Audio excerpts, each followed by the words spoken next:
Wah, seneng ya, pantesan kuune lemu banget kayak begitu bentuk modelnya.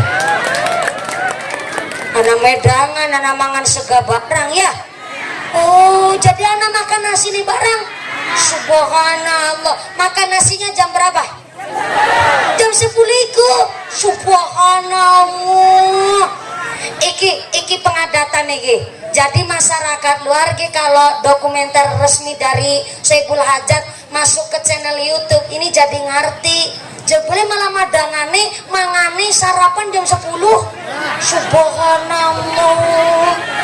Dene 2 kali malah. Subhanallah. Dene kita niki kerja nang kene kurang mangan mikir madang. Udah ditawani nang rasa Kumalasari aku. Guyonan bercanda karena saya di sini nggak ada niatan kerja, niatnya ngaji. Jador disuruh mangan. Bu, jadi saya paham ternyata baku mangan segane ping pindho 2 kali jam 10 karo jam ana sing jam 12 ana sing sore. Oh subhanallah, berarti tukang nang kene seneng nemen 2 kali jam 3 mangan sorene jam 3 berarti jam 10 mangan sega, jam istirahat seladur jam 12, terus mangan segane jam 3 sore. Subhanallah, bayarannya 150. Masya Allah, berarti sing dadi tukang kudu sadar diri gue. Mangane be 2 kali, mangan sega jam 10 karo jam 3 sore, berarti halul mislinya kerjane wajib mulai jam 7, pragate jam 4 sore. Gue kudu gue nek sampai dumedi anu tukang nang tetangga dewek mangkate sekepenake dewek mulai kerjane telat ya ora kan sing duwe pekerjaan sing ngarepan negur ora kepenak wong tetanggane dewek ya enggak bayarane full 150 ya karo mangan 2 kali maning lah kok mulai kerja kesiangan wis nyolong waktu nyolong balung. Apaan tuh nyolong balung? Wong karo troli, tahu troli enggak? Yang buat angkat-angkat selain gerobak itu. Wong karo troli nggawa bata kuat selawe mung nggawa 5. Nyolong balung.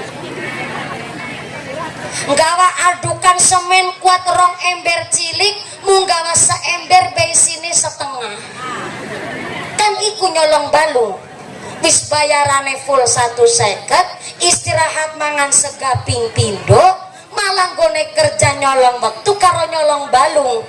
Kelihatannya kerjanya halal tuh wong kerjanya jelas, tapi merugikan karo sing duwe pegawean. Maka rezeki yang didapat oleh tukang sing nyolong waktu karo nyolong balung namanya rezeki syubhat. Halal ora, haram ya ora, remang-remang, samar-samar, alias ora cetak, ora jelas bu. Kenapa ora jelas? Halale karena pekerjaannya halal, jadi tukang sih. Tapi haramnya, setengah haramnya adalah membuat rugi sama yang punya pekerjaan karena nyolong waktu sama nyolong balung. Maka Sayyidina Ali karramallahu wajhah dibilangin didawi oleh Kanjeng Nabi, barang siapa kebiasaan mangan barang syubhat menjadikan hatinya gelap. Ini yang saya tadi maksud. Walaupun anak ngaji di pesantren, tapi ketika orang tuanya ngemodalin anaknya dari rezeki yang enggak bersih, jangankan rezeki syubhat, jangankan yang haram, barang gak jelas saja mempengaruhi hati jadi gelap.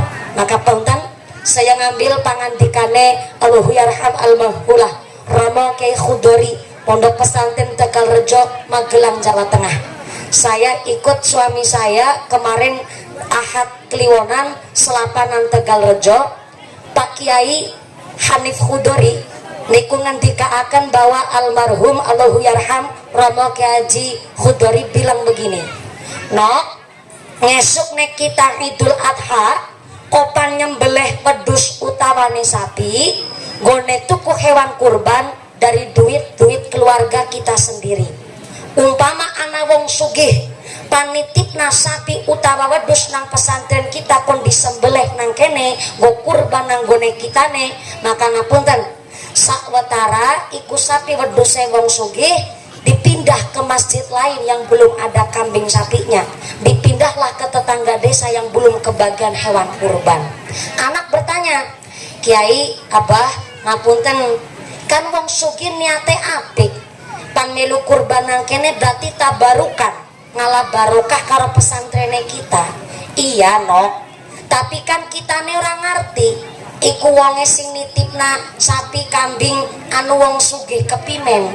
Apa pantes aku takon sampean gaweane apa? Iki nggone tuku sapi duit sekang pundi? Ora pantes aku takon. Seumpamane pantes aku juga bingung ra ngarti. Nggone tuku sapi, nggone tuku wedhus, go kurban nang kene, jebule ternyata umpamane duit tuku sapi kurban anu menang duit togel. Kita kan ra ngarti. Gone menang togel nggo tuku sapi nggo kurban nang kene. Nah gone kitane sing mangan daging kurban anak-anak santriku pondok kene. Padahal tanggung jawabku orang nang akhirat tok, tapi tanggung jawabku karo wong tuane santri, karo wali santri sing pada ngaji nang kene. Wong dititip nang pondok kon dadi bocah soleh-soleha, malah mangan sapi ora genah, mangan pedus kurban sing ora jelas. Tanggung jawab ora mau nang akhirat, tapi karo wong tuane wali santri. Itulah Kiai NU. Halo, halo, Kiai kalau sekali mikir lembut nemen, orang mau mikiri anak keturunannya, tapi keberkahan kemaslahatan untuk kedepannya, bahwa ternyata apa yang kita makan mempengaruhi sama apa tingkah laku kita. Jadi mapunten nih, kalau anakmu sekolah dimanapun, mondok dimanapun, memang haknya orang tua. Tapi lebih mantep maning rezekine bersih, rezekine halal, untuk supaya jadi sumber anak-anak kita. Kalau ngaji kok biayane bersih, walaupun saitik, walaupun sedikit tapi halal, anak pun pinter-pinter, bocah manut-manut, nang pondok pun nuwun sewu larene adem ayem, ngilmune manfaat, walaupun orang tuanya hanya sekedar tukang macul, walaupun ngasihnya banyak, tapi ternyata dari rezeki yang gak jelas. Jangankan menjadikan anak soleh-solehah, anak di pesantren pun dapat ilmunya susah, bebal, cara Cilacap bebel, susah ngeri cara kene kebel naik cara Cilacap bebel sami bebel, susah nerima ilmu tuh dari kiai, dari gurunya. Kenapa? Rezeki yang ada di dalam badannya, nafkah yang gak jelas. Maka kula panjenengan sedayang gone dadi wong tua, kepingin punya anak soleh-solehah, ditata dulu hati orang tuanya, rezekinya yang bersih, yang halal, yang toyib. Kenapa ada syariat? Supaya manusia ikut aturan. Kenapa harus ada aturan? Supaya kita nggak sembarangan. Coba kalau sodako nggak ada aturan, pasti wong sugi-sugi pada sombong, pada gampangaken. Wis syukur gue kita nih gelem sodako, is alhamdulillah kita nih gelem ngasih. Coba kalau nggak ada syariat, mesti wong sugi kemaki. Disyukur gue kita nih gelem kurban, wong wedhus dengklang kon go kurban. Kalau nggak ada aturan, mesti wong sugi pada sombong begitu. Makanya jangankan akikoh, kurban saja ada aturannya. Syarat hewan kurban kan sapi 1 untuk 7 orang, ya kan? Kambing 1 untuk 1 orang, dan aku untuk suamiku 1 orang. Jebule harapan ngelawak kita nih. Maaf, soalnya kemarin setiap hari raya Idul Adha pasti ada orang berseteru. Gara-gara punten Kiai Pak Ustadz, ada satu golongan membolehkan kurban kambing 1 untuk sekeluarga, katanya sah. Dan ini kejadian malah di Jawa Tengah, di kabupaten saya sendiri punten. Sehingga saya menerima kasus ini, saya kaji ulang bersama kiai saya. Usut punya usut, temenan jebule anak hadis cuma hadisnya agak doif, hadisnya lemah. Hadisnya keterangannya, dulu Kanjeng Nabi, iki ngajinya sampai jam 2 sore kan? Ya mau tak komprok kita nih. Soalnya ini mulai penting maning ya, lisinnya wis senang kirut maning. Sallallahu ala Nabi Muhammad. Dulu Kanjeng Nabi pernah kurban kambing 1, di atas namakan Kanjeng Nabi, keluarganya Kanjeng Nabi, bahkan seluruh umat Islam dapat berkahnya. Tapi asbabul wurudnya apa? Antuh asbabul wurud. Kalau asbabun nuzul, sebab musababnya ayat Quran turun. Tapi asbabul wurud, sebab musababnya ada hadis. Ternyata sebabnya ada hadis keterangannya Kanjeng Nabi menyembelih kurban kambing 1, di atas namakan Kanjeng Nabi dan keluarganya Kanjeng Nabi. Ternyata waktu itu Kanjeng Nabi sedang diterjang pagebluk. Zamannya Kanjeng Nabi ternyata ada musim pandemi kayak kita kemarin bu, pas corona. Di zamannya Kanjeng Nabi pun ada namanya pandemi yang ternyata nggak bisa keluar rumah untuk kerja cari ma'isyah. Sehingga wong-wong sugih di zaman Kanjeng Nabi waktu itu tiba-tiba hartanya menyusut. Wong Kanjeng Nabi saja istrinya yaitu Sayyidah Khadijah disebutkan adalah orang terkaya di kota Mekah. Keterangannya di kitab Al-Bushra fil Manaqib, Sayyidah Khadijah Al-Kubro. Disebut Kubro itu karena sugih Sayyidah Khadijah, kekayaannya dilansir 2,2/3 kota Mekah. Sugih-sugih wong Mekah. Saja gara-gara pandemi pagebluk itu Kanjeng Nabi tersisa kambing cuman setunggal-tunggale til. Saya ulang, setunggal-tunggale til. Setunggal-tunggale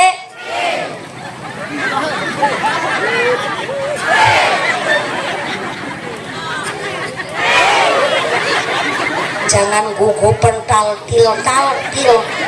Belum sampai ngisar til dingin. Kanjeng Nabi tersisa kambing cuman setunggal-setunggale. Padahal Kanjeng Nabi wong sugih, tiap kurban aja banyak hewan yang dikurbankan. Tapi gara-gara pandemi pagebluk berkepanjangan, Kanjeng Nabi mengkurbankan kambing yang cuman satu-satunya untuk menggugurkan sunah muakadahnya wong sugih nglakoni kurban di kampungnya Kanjeng Nabi waktu itu. Tapi kalau hadis niku dipraktekkan zaman sekarang kayaknya kurang pas. Kenapa kurang pas? Karena semelarat-melarate wong Indonesia nggak ada tuh satu desa miskin semua, nggak ada. Nyatane nang Kiajaran tumpakane motor PCX baik gelem nampa BLT.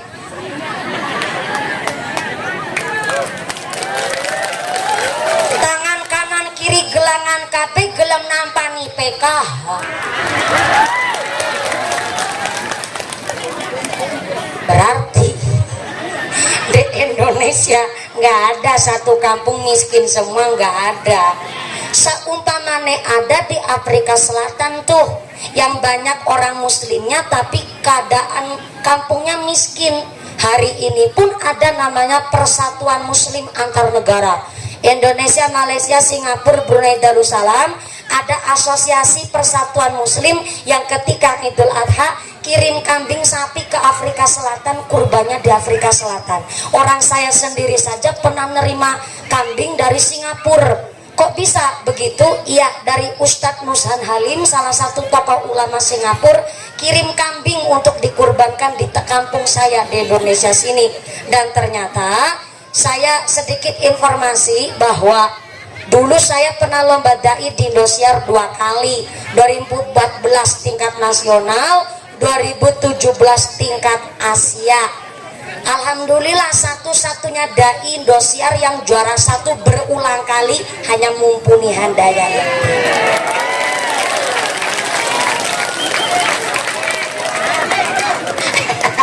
Sekali-kali pamer sama wong Kiajaran. Lah gara-gara juara 1 aksi Asia itu sehingga dari Ustadz Nusad Halim Singapura DM saya di Instagram, Mbak Mumpuni, saya kepingin kurban di kampungnya jenengan, tolong saya carikan kambing 1 atas nama ibu saya binti siapa gitu. Akhirnya saya carikan kambing yang gagah tuh ganteng. Ibunya tanya, emang ada kambing gagah tur ganteng? Begini syaratnya, hewan dikurbankan sehat, tanpa cacat, cukup umur, syukur yang gagah tur ganteng. Kenapa begitu? Ada riwayat tetangganya meninggal dunia, akhirnya malam harinya saudaranya dimimpiin.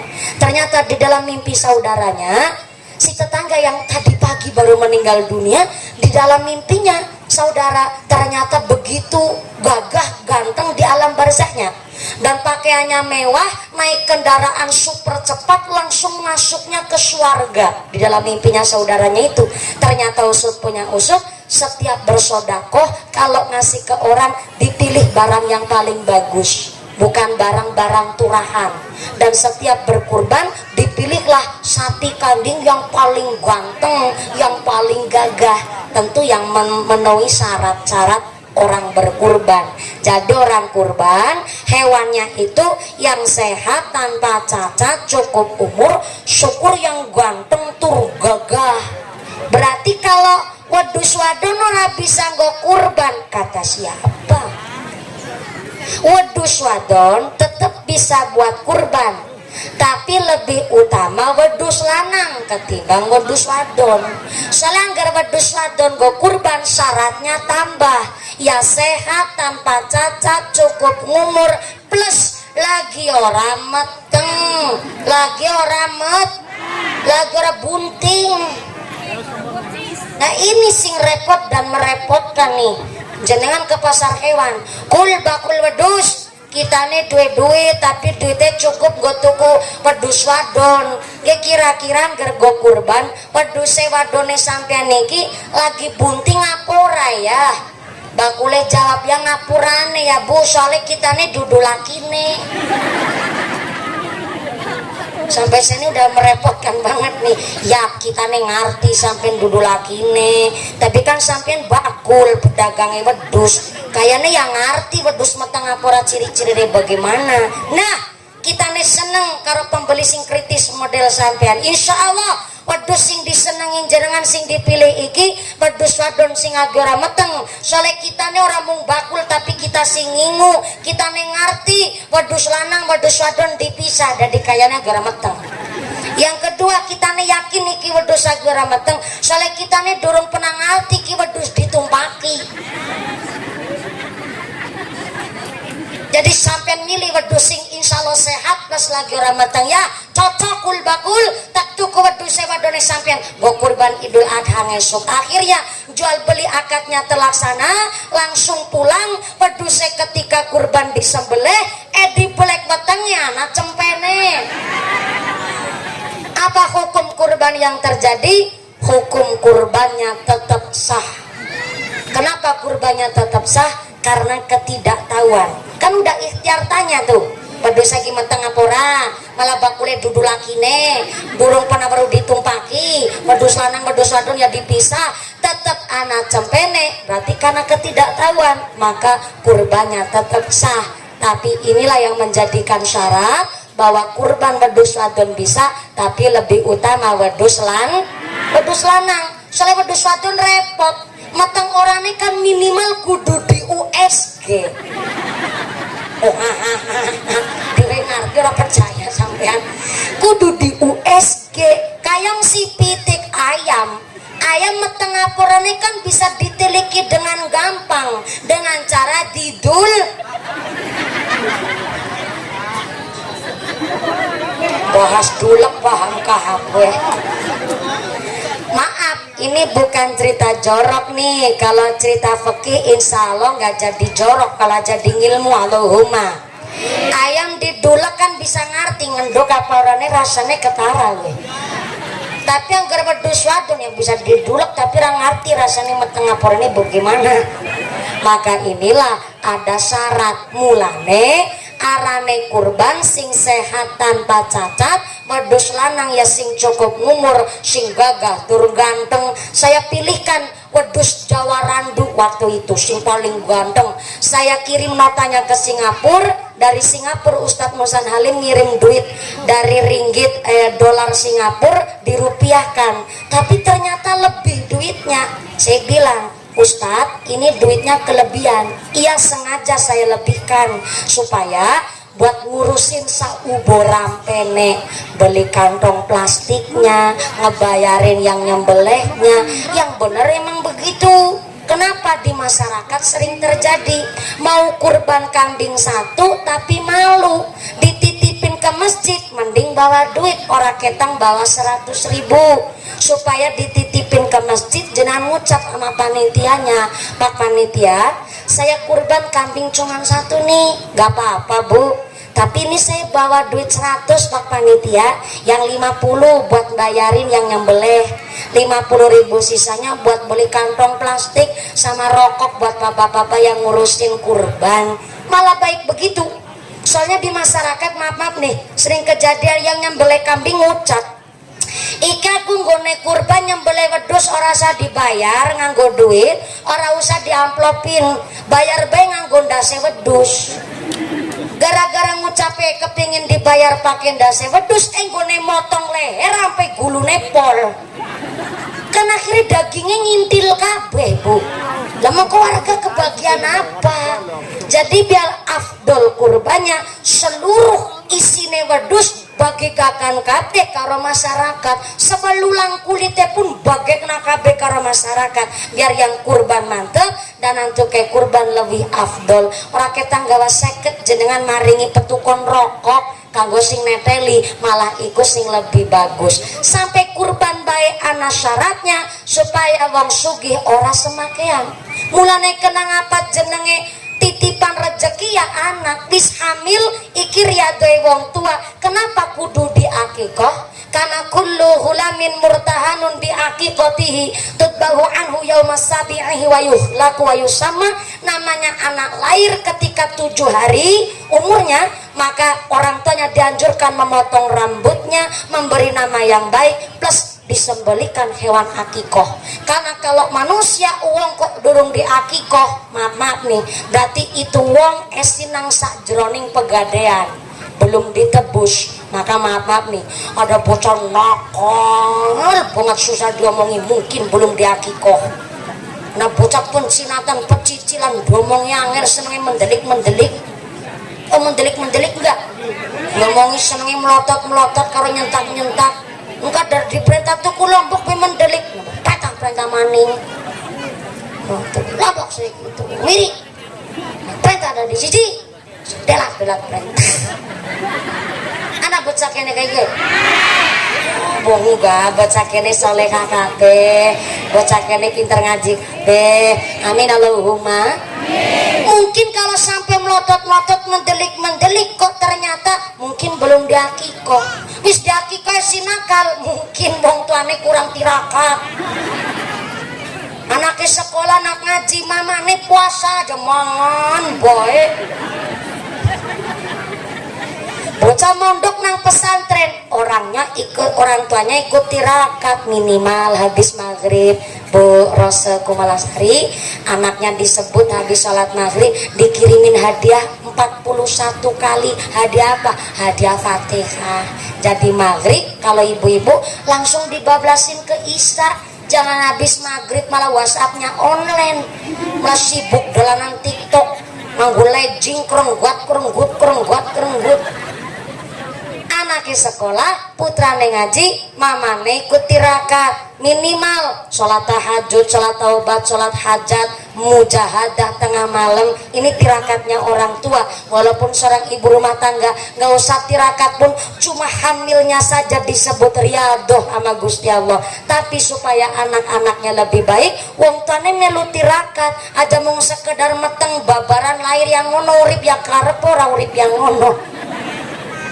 Wong tuane ikut tirakat, tanggung jawabnya wong tua gede. Jangankan pendidikan pendidikan, jangankan rizki yang masuk kepada anak, sedangkan hanya memberi nama saja adalah pertanggungjawaban orang tua, sampai akhirat akan dimintai pertanggungjawaban. Maka anaknya diakikoh ketika usianya umur 7 hari. Mumpuni pas lagi lahirnya pitung dina kita durung duit, lagi miskin nih, selagi pandemi pageblok corona, menggelang bentek nanti didol kabeh. Buat saya lahir pas musim corona. Kepimen mumpuni ora masalah, yang terpenting ada niatan dari orang tua. Bareng wis bujang, tahu bujang nggak? Perjaka. Anak udah sampai perjaka wis brengosen gue, brebok bengisor dhuwur. Anaknya wis gadis perawan, wong tuane belum bisa mengakikoh. Si anak kerja cari duit sendiri, beli kambing sendiri untuk mengakikoh dirinya, itu sah. Tetap gone mengakikoh di atas namakan orang tua yang mengakikoh anak. Soalnya Kanjeng Nabi pun ketika akikoh beliau mengakikoh dirinya sendiri karena sang bapak telah wafat meninggal dunia sebelum Kanjeng Nabi lahir. Maka ketika anak sudah meninggal dunia pun orang tua mengakikoh karena mampu, silahkan dilaksanakan. Contoh nih, belum umur 7 hari si bayi udah meninggal, tapi orang tuanya mampu mengakikoh, tetaplah dilaksanakan akikohnya, karena kelak di akhirat orang tua yang mengakikoh almarhum anaknya akan berubah menjadi syafaat pitulungan kanggo wong tuane. Sampai-sampai jangankan yang namanya akikoh ketika anak sudah bujang perawan, wong anak saja maaf punten, ketika sudah besar orang tuanya baru mampu mencicil akikoh. Contoh nih, bocah bayi lanang kan wedusnya 2, kambingnya 2, tapi wong tuanya saking melaratnya baru beli kambing cuma 1, tetap silahkan disembelih, dimasak, dibagikan sama warga tetangga untuk mengakikoh. Besoknya lagi tahun depan wedus siji maning dicicil sampai boleh, dan itu sah.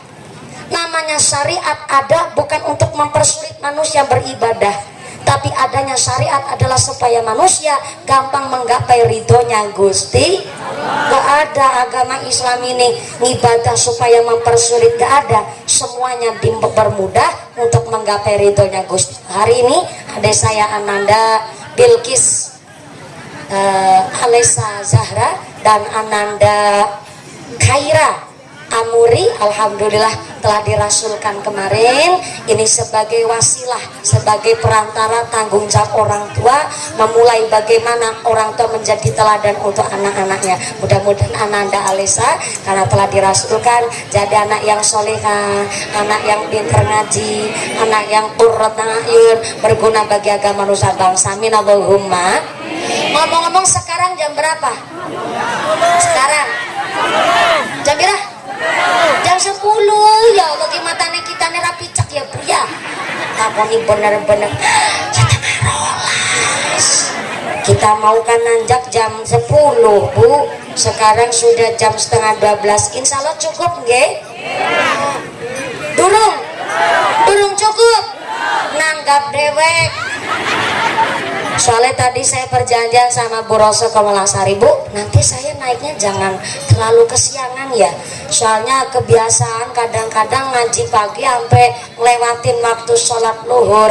Jadi saya bilang supaya kita awalnya mulai gasik, supaya ngajinya lama tapi nggak kerasa. Gimana mau kerasa orang merem kabeh kok kerasa? Nggak merem gak ya Bu? Saking senengnya ngaji suwe jadi ora kerasa suwe. Alhamdulillah, tandanya wong kiajaran bonge pada ahli ibadah. Tepuk tangan dulu dong. Gede tuan ada perintah kon keprok barangan. Jam setengah 12 insya Allah cukup. Saya paling seneng ngaji begini, jadi kalau mulai lebih awal jadi ngaji lama tapi nggak ngeloncok waktunya sholat. Jadi kan kita disiplin semua nih. Paku datangnya juga awal, sambutan panitia keluarga Bu Rose Komalasari juga lebih awal. Kan ngajinya asik, sholawatannya dapat banyak. Apalagi nanti masih dilanjut. Udah mahal kiam belum nih? Belum? belum mahalul qiyam, jadi ada kebagian waktu buat mahalul qiyam. Inilah kami keluarga Bu Rosa Komalasari yang ngerabuhaken panjenengan kesini. Saya itu bukan mencari pengalaman, bukan karena dume bisa nanggap mumpuni, tapi karena rasa syukurnya diberikan seorang putri yang alhamdulillah kalem dan pinter ngaji. Mudah-mudahan dengan pengajian hari ini Pak Ahmad Taufik yang hari ini di Korea Selatan sedang menyaksikan siaran langsung ngaji hari ini lewat channelnya apa Mas? Alia Production. Alia Production di channel YouTube-nya Alia Production langsung. Pak Ahmad Taufik sedang ikut menyaksikan pengajian hari ini. Jadi benar begitu nanggap ya kudu melu ngaji. Masa nanggap kurang ngaji, makanya Bu Rosa Komalasari ikut naik ke panggung niki dereng sarangan panjang. Mudah-mudahan Pak Ahmad Taufik Bu Rosa Komalasari diberikan sehat panjang umur, ditetapkan imannya, ditetapkan Islamnya, ditambahkan ihsannya, jadi keluarga yang mawaddah warahmah sakinah, diberikan rizki yang halal, yang bersih, yang halal, yang thayyib, yang berkah. Allahumma. Adik saya Ananda Alisa jadi anak yang salihah, anak yang qurratna ayun, min ahlil ilmi, min ahlil Quran, min ahlil ibadah. Sumrambah dumateng kita sedaya para jamaah. Amin Allahumma. Segala kekurangan mohon maaf yang sebesar-besarnya. Pak Lurah terima kasih Pak Kuu telah ikut hadir di pengajian kami. Pak Kiai terima kasih Pak Ustadz ingkang kersa berkahi pengawasan hari ini, dan terima kasih jangan pulang terlebih dahulu. Doa angke langsung dipimpin langsung oleh Bapak Kiai Sumangga. Dari saya awal sampai akhir segala kekiraan mohon maaf yang sebesar-besarnya. Usikum wa nafsi bitaqullah. Wassalamu alaikum warahmatullahi wabarakatuh. Doa diimami langsung oleh Bapak Kiai Sumangga. Jangan pulang terlebih dahulu Ibu, ada informasi dari Bu Rosa Komalasari, pengumuman dari akhirat. Barang siapa berangkat ngaji belum dipimpin doa gugupan Bali, maka suaminya nikah lagi. Monggo Pak Kiai duduk di inggil mereka. Pak Kiai monggo ya, doa dimami langsung oleh akhirul kiram Bapak Kiai Busro kakek mengimami doa posan genta mereka. Pinarak monggo Yai monggo. Anjir, doa timami kalian Romo Ki Haji Busro. Shallu ala Nabi Muhammad. Shallu ala Nabi Muhammad. Taqabbalallahu minkum. Al-Fatihah lima qira'atlah. Al-Fatihah. Bismillahirrahmanirrahim. إياك نعبد غير المغضوب عليهم ولا الضالين اللهم صل وسلم وكل فضل وسلم رضي الله تعالى عند في نعمك في مسجدك يا ربنا لقد حمدك من بركتك اللهم سنعظم أحبنا وحسنا خلصنا منك واقسمنا من البر والأبرار ومن شر الأعداء والشياطين ومن سلامة المسلمين اللهم اجعلنا واجعل أولادنا وأهلنا وتلاميذنا وجماعتنا من أهل العلم وأهل الخير ولا تجعلنا وإياهم من أهل الضير والشر ربنا هب لنا من أزواجنا وذريتنا قرة أعين واجعلنا للمتقين إماما واجعلنا للمتقين إماما واجعلنا للمتقين إماما اللهم اجعل يا الله استماعا مرحوما وتفرقنا من بعد تفرقا معصوما ولا تجعل فينا شقيا ولا محروما ربنا آتنا في الدنيا حسنة وفي الآخرة حسنة وقنا عذاب النار وادخلنا جنة الأبرار يا عزيز يا غفار يا الله يا رب العالمين وصلى الله على سيدنا محمد وعلى آله وصحبه أنا ربك رب العزة عما يصفون وسلام على المرسلين والحمد لله. الفاتحة. إياك نعبد والمغضوب عليهم.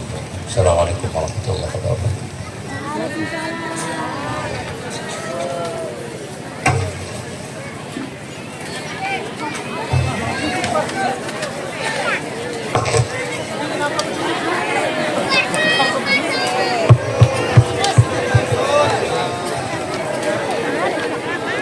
ربنا يا